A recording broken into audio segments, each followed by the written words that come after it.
Chapter 1. Preparation for another adventure's trip. Sailing through the deep blue sea, the wind blew through Raph's white-crested shirt as he roamed around the ship's passage. It was the exact same spot he met Stella about 3 years on his trip to England. "Is destiny playing games on me again?" Raph exclaimed as memories of his one true love Stella rushed back instantly, memories which never faded, haunting him ever since the goodbye. "Why are you still here? Haven't you done enough already?" Voices echoed as though they all spoke simultaneously, repeating same words, but he kept walking towards her.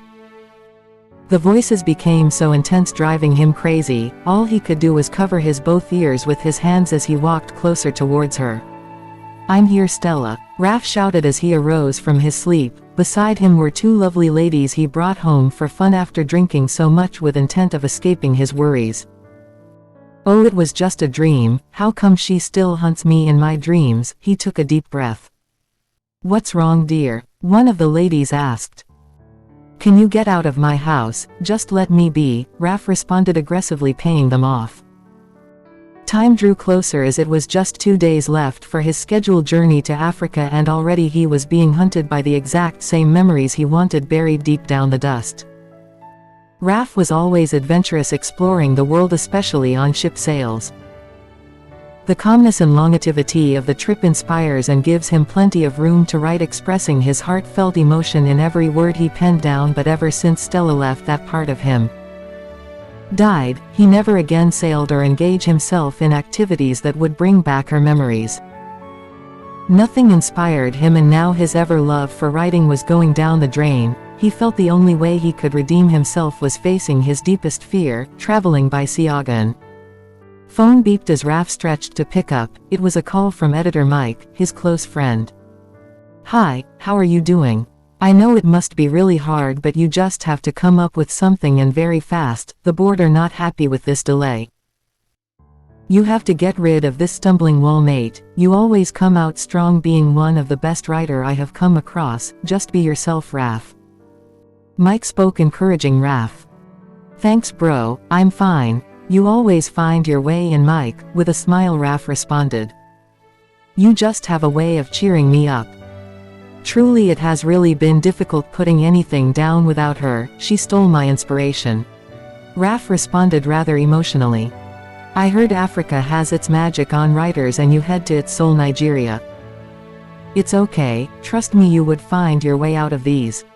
They ended the conversation as Raph went out of his apartment, reflecting on what he must have done wrong that did made Stella leave. He remembered the last words Stella spoke. "Raph, it's over, I never loved you." Stella spoke in a rush, never looking directly into his eyes. "Dear, what are you talking about? I don't get you," Raph responded, confused on the sudden words Stella spoke. "I don't love you, Raph, it was all just a lie, let me be." She headed off toward her red sport car, driving off without any sight of her ever since. These last words flashed on Raph memories as he walked down the street to his favorite bar, Harryho. Interrupted by a car horn. "What the hell are you doing? Get off the road," the bus driver shouted, knocking Raph off his daydream. "You came back again," the bartender spoke as Raph drew closer. "2 shot please," he requested from Paul, a bartender who always kept him company, paying ears to his never-ending talks of Stella. "Any news from her yet?" Paul asked as he poured the drink, handing it off to Raph. "Would I say I have been bewitched by her? I never seem to get her off my head. I called her severally, going to her apartment in search of her, but she seems to have gone with the wind," he spoke, spotting a beautiful lady seated not far from him. "You look beautiful, gorgeous. Drinks on me." Raph spoke seductively as he gazed on her. "Not looking bad yourself," she returned the compliment. "Your face looks familiar, guess I have seen you somewhere," she spoke, trying to recall how she knew him. "Oh, I remember now, ain't you the famous author I saw on TV? You're Raph, right?" she asked in excitement, getting to meet him in person. "Yes, I am," he responded. "Whoa. I love your books, I always anticipated to see more," she spoke, trying to get him into the conversation. "I am presently working on one and I believe you would love it also." "So are you from here?" Raf replied with a question, wanting to change the topic. He knew within himself he wasn't working on any book.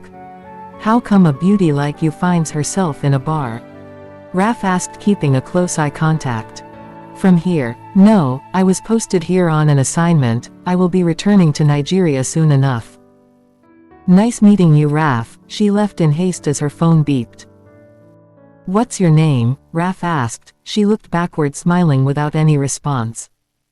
Isn't she cute? The bartender whispered. How often does she come around? Raf asked, being intrigued by her enchanting brown skin and her stunning physique. This is her first time here. She came alongside her colleagues. Isn't it a coincidence you both are headed to Nigeria? Hall spoke as Raf smiled in surprise. Wow. She's beautiful. I guess we would meet again someday, or coincidentally like your words. Raf smiled, ordering 2 extra bottles of whiskey from Paul as he headed back home. Bye, friend. Paul waved goodbye as Raf departed to his luxurious apartment not too distant from the bar. It was a beautiful morning, a day preceding Raf's voyage to Nigeria. Raf went into his study room, being optimistic about starting up a new book. On his right hand was his notepad, gifted by his mum on his 25th birthday celebration. He was from a very prestigious family, raised with a silver spoon. He had all he ever wanted. Breathing in, he unlocked his notepad, wanting to put down something at least before his trip. But his hands froze still suddenly as everything around him went blank in just a blink. What is this again? He said in anger, smashing the notepad on the wall, holding his both hands on his head as he slowly went down to the floor in tears. Why do I have to go through all this, Stella? You know I gave you all. He spoke as tears rushed down his cheeks. The doorbell rang. Hurriedly he got hold of himself. Who's there? Raf asked, walking towards the door. It was Mike, his colleague at work. Hi mate. Why the moody face? Mike asked. It's always difficult hiding things from you. Raf gave a gentle smile as he spoke, asking Mike. We have known for about 8 years now, and you think you could hide things from me? Wow.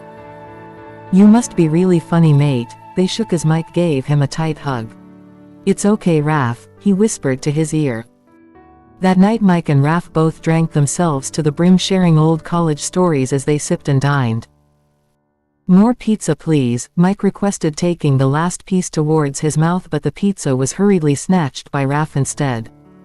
So your love for pizza is still this great? Mike spoke with a smile, nudging him. It soon was nightfall. The sky became darkened and lighting sharpened. A storm is on its way, Raf said to Mike as the wind blew through the curtains. Not long the storm became intense and the night really cold, stopping Mike from heading back to his apartment.